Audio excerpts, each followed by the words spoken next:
한국경제TV 생생한 실전 투자 정보 와우퀵. 월 5,000원 커피값으로 투자 정보가 내 손 안에 배달됩니다. 와우킥 N에서 만나요. 네, 시장이 이번 주에 제대로 반등을 해주느냐 굉장히 중요하죠. 오늘은 그래도 일단 코스피가 좀 반등을 좀 해주고 있기 때문에 기대감은 좀 살아있는 상태인데요. 전반적인 전략하고 시장 상황 좀 점검해 보겠습니다. 하나투자증권 김수현 연구원 나와 있습니다. 어서 오십시오. 안녕하세요. 하나투자증권에서 시황 담당하고 있는 김수현입니다. 네. 이제 연말까지 시장에서 가장 눈여겨보고 있는 거는 미국의 금리 인하 가능성인 것 같습니다. 금요일하고 주말 넘기면서 분위기가 지금 좀 확 바뀌어 있는 상황인 것 같은데 어떻게 보십니까? 이렇게 얘기가 계속 바뀐다는 건 시장의 변동성이 커진다 이렇게 봐야 되나요? 네, 저희가 12월에 금리를 인하할 줄 알았는데 생각보다 물가가 잘 잡히지 않는 것 같고 그리고 이 데이터들이 지금 셧다운 때문에 확인이 안 되고 있습니다. 저희 주말 동안에 확인을 한 걸로는 10월 CPI랑 그다음에 고용지표가 이제 생략이 되고 고용지표 같은 경우는 11월 지표 때 같이 통합해서 발표를 하기로 했고 그다음에 CPI는 그냥 건너가는 걸로 되어 있는데요. 아무래도 이런 불확실성이 있다 보니까 선물 시장에서도 지난주 같은 경우는 12월에 금리를 동결하는 걸로 의견이 모아졌다가 지금은 다시 이제 인하하는 걸로 바뀌고 있는, 그러니까 의견이 어느 정도 수렴이 되지 않고 있는 것 같아요. 그러면 시장에서 예측이 좀 힘들다라는 얘기이기 때문에 예측이 힘들다라는 거는 불확실성이 커졌다라는 거고 그건 제가 아까 말씀드린 것처럼 변동성을 우리는 주의해야 된다 이렇게 보시는 거죠? 네. 그럼 어떻습니까? 지금 투자자들은 어떻게 해야 되나요? 포트폴리오를 이게 변동성이 커지고 막 이렇게 시장이 움직이면 불안한데라는 마음이 좀 생기지 않습니까? 이때는 포트폴리오를 조정하는 겁니까? 아니면 기다려야 됩니까? 뭔가 신호가 나올 때까지. 저는 기다리는 게 좋다고 생각을 네네. 하는데요. 왜 그렇게 생각을 하냐면 저희가 이제 지금 판단을 해야 되는 건 시장이 강세장이었다가 약세장으로 전환을 하는 건지 아니면 지금 뭐 일시적으로 변동성이 커지는 건지 이거를 어떻게 판단을 하느냐에 따라서 포트폴리오를 크게 바꿔야 된다고 생각을 하는데 저는 만약에 시장이 지금 강세장에서 약세장으로 이제 전환을 하는 거라면 사실 연준이 금리 인하를 이제 멈춰야 된다고 생각을 하거든요. 근데 지금 그런 상황은 아니기 때문에 변동성 확대로 보고 포트폴리오는 지금 좀 기다리는 게 좋지 않나라고 생각을 하고 있습니다. 김용건님께서는 그러면 미국의 금리 인하 12월의 가능성을 지금 현재는 몇 % 정도로 생각하세요? 저는 그냥 한 50대 50이라고 생각을 하는데요. 네. 이때 저희가 좀 더 그러면 중요하게 뭘 보고 판단을 해야 될지를 네네. 생각을 해보면 저희가 마지막에 금리가 어디까지 내려갈 건지, 그러니까 그걸 저희가 터미널 레이시라고 얘기를 하는데 그게 어디까지 갈지를 이제 시장에서 보고 있는 거는 내년 12월, 그러니까 내년 말을 기준으로 해서 3%에서 한 3.25% 정도로 보고 있더라고요. 그럼 지금 금리에서 한 3-4번 정도 내린다는 거거든요. 이게 올라오지 않는다라고 하면 저는 이거에 대해서 크게 걱정하진 않아도 된다고 생각해요. 어쨌든 방향은 내려가는 거고 12월에 안 하더라도 내년에 3-4차례의 금리 인하는 있을 걸로 여전히 전망하기 때문에 그렇게 본다라고 하면 너무 부정적으로 볼 필요는 없다라는 얘기시네요. 그럼 연말 산타랠리 이쯤 되면 이 얘기 나와야 되는데 시장의 변동성이 커지다 보니까 쑥 들어간 것 같거든요. 랠리의 가능성은 어떻게 보십니까? 저는 사실 코스피 지수가 여기서 크게 저희가 뭐 한 10월, 11월 초에 봤던 것처럼 크게 올라가기는 좀 어렵지 않나라고 생각을 하고 그러면 대형주보다는 저희가 12월에 장이 좀 흔들린다라는 걸 감안을 했을 때 그냥 내년 초를 보고 중소형주로 좀 이제 저희가 주목을 할 필요가 있다라고 생각을 하거든요. 올해 같은 경우에 코스피가 한 60% 정도 오르는 동안 코스닥이 그 반도 못 올랐습니다. 한 27% 정도 올랐거든요. 근데 보통 연간 수익률 기준으로 보면 코스피랑 코스닥의 이 상관계수가 굉장히 높은 편인데 올해는 약간 아웃라이어적인 모습이 있기 때문에 그러면 코스닥이 코스피를 따라서 좀 올라가는 모습이 내년 초부터는 나타나지 않을까라고 생각을 하고 있어요. 그렇다면 오늘 이제 반도체 대형주들이 강세를 좀 보이고 있는데 반도체 쪽에서도 대형주들 상당히 좀 막혀 있고 소부장들이 움직임이 더 좋을 거라고 보십니까? 지금은 이제 반도체도 소부장을 봐야 되는 거예요? 저는 그렇게 생각을 하는데요.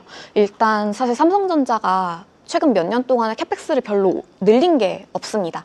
그런데 미국의 빅테크 기업들 같은 경우에는 22년도 캐펙스를 기준으로 해서 한 6년, 7년이 되면 22년에 투자를 했던 것보다 한 두세 배씩 투자를 늘리고 2030년 정도가 되면 그거보다도 또 훨씬 더 투자를 늘릴 거로 예상이 되고 있어요. 네. 근데 지금 우리나라 기업 같은 경우에는 투자를 그렇게 많이 늘리지 못하다 보니 거기서 어느 정도 좀 병목이 생겼고 그러면서 사실 이번에 메모리 가격이 저는 많이 오른 거라고 생각을 하거든요. 네. 근데 어쨌든 이렇게 증익이 예상이 되는 상황이고 앞단에서 투자를 늘려준다라고 하면 삼성전자도 결국에는 뭐 내년에는 좀 투자를 늘리지 않을까라고 생각을 하고 그러면 소부장 중에서도 장비 먼저 좀 수혜를 볼 수 있지 않나라고 생각을 합니다. 장비 쪽 눈여겨보자 이런 말씀이시고 지금 캐펙스 확대 말씀을 하시니까 오늘 증권사에서 나온 보고서들을 이렇게 좀 보니까 그걸 우려하시는 이제 캐펙스 투자에 대한 우려를 하시는 분들이 있더라고요. 물론 시장이 너무 좋으니까 캐펙스 투자하는 거에 대해서 긍정적으로 보지만 이렇게 투자를 많이 한다는 것은 이익 훼손의 가능성,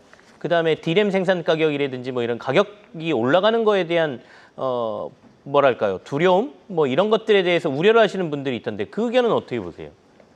사실 어떤 회사가 이제 투자할 여력이 있느냐 그게 좀 중요한 것 같고 최근에 외국인 수급을 보면 11월 들어서 외국인이 코스피 시장을 한 12조 원 정도 순매도를 하는 동안에 네.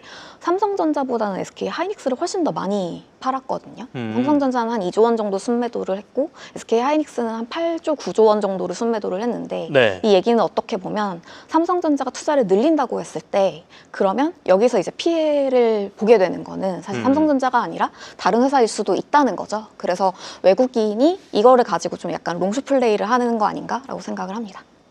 자, 그러면 반도체는 우리가 내년에 이익이 엄청 좋아진다라는 건 너무 얘기가 많이 나왔어요. 뭐 SK 하이닉스가 뭐 이익이 100조 원 간다 뭐 이런 전망까지 지금 나오고 있는 상황이지 않습니까? 그럼 반도체 제외하고 우리 시장에서 지금 이익 전망치가 높아지는 업종들을 좀 찾아보고 싶거든요. 어디가 대표적입니까? 저희 내년에 코스피 영업이익 기준으로 네네. 지금 컨센서스가 한 410조 원까지 올라와 있습니다. 근데 그렇게 보면 내년이 최대 이익인데 네. 모든 산업이 다 최대 이익은 아니더라고요. 그래서 뭐 에너지, 소재 이런 시클리컬 관련된 업종들은 21년의 고점을 아직 못 쫓아가고 있고 소비재 같은 경우에도 필수 소비재도 그렇고 그다음에 경기 소비재도 그렇고 네네. 작년만큼의 이익이 내년엔 아직은 잡히지 않고 있습니다. 그리고 산업재 안에서는 뭐 조선, 그다음에 방산, 기계 이 정도 산업들이 내년에 최대 이익인 반면에 운송이라든지 건설은 아직까지 이익 모멘텀이 나오지 않고 있고요. 그리고 IT랑 소프트웨어에서는 아까 말씀 주신 반도체라든지 네. 아니면 뭐 IT 하드웨어, 그다음에 소프트웨어, 그리고 헬스케어 정도가 내년에 이제 최대 이익을 볼 수 있는 것 같습니다. 전반적으로 이렇게 말씀을 하셨는데 반도체 외에 그러면 딱 집어서 그래도 여기가 낫다라는 게 어느 쪽이에요? 저는 헬스케어가 좋을 거라고 생각을 하는데요. 저희가 11월 달에도 ABL 바이오 같은 기업이 공시를 냈던 네. 것처럼 우리나라 바이오텍들이 미국에 있는 빅파마에다가 라이센스 아웃을 이제는 마일스톤을 수령하는 단계까지 왔거든요. 그러니까 이제는 기술 수출뿐만이 아니라 그걸로 돈을 벌기 시작하는 기업들이 나왔다라고 하는 점에서 미국의 라이센스 아웃을 하는 기업들이나 아니면 뭐 마일스톤을 수령하는 기업들 그런 기업들 중심으로 저희가 좀 보면 좋을 것 같습니다. 알겠습니다.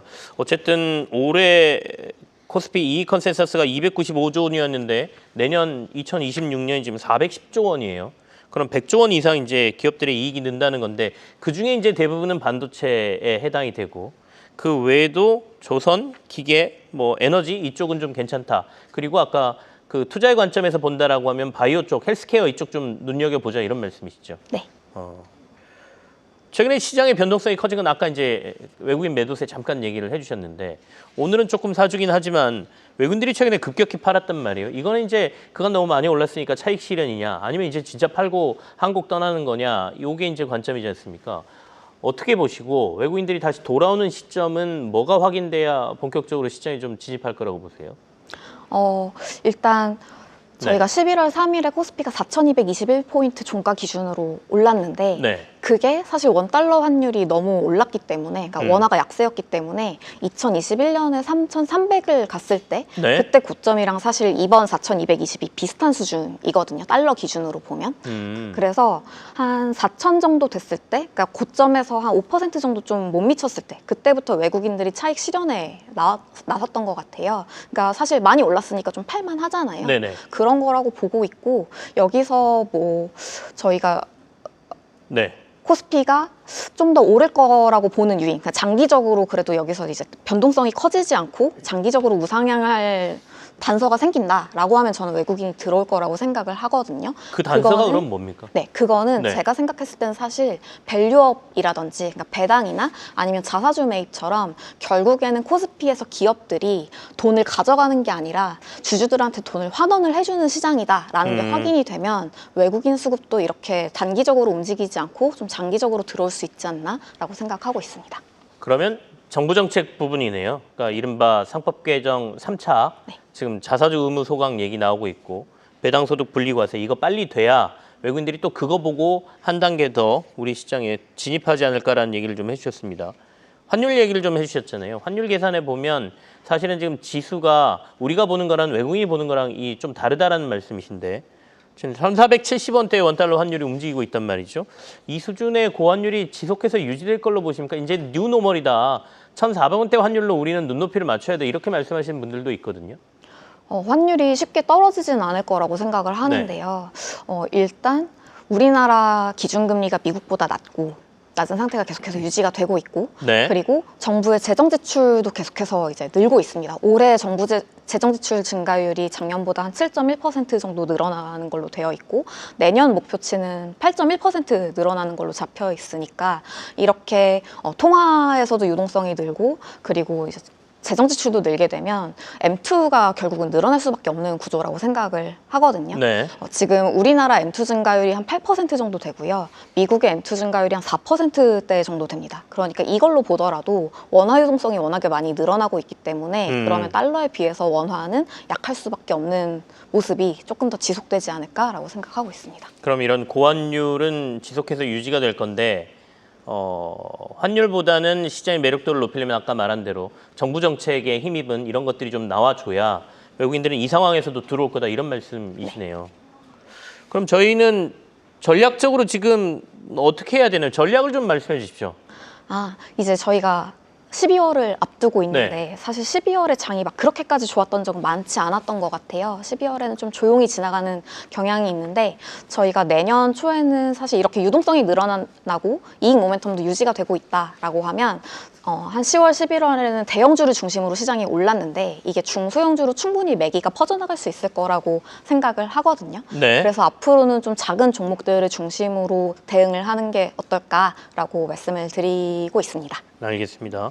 중소형주 관심을 오늘 여러 번 말씀을 하시네요. 이제 워낙 코스피는 60% 이상 올라 있는 상태에서 코스닥은 한 20%밖에 상승을 못했기 때문에 이 키높이를 좀 맞출 것이다라는 전망이 좀 많이 나오고 있습니다. 오늘 전략도 좀 참고해 보시길 바랍니다. 하나투자증권의 김수현 연구위원과 함께했습니다. 고맙습니다. 감사합니다.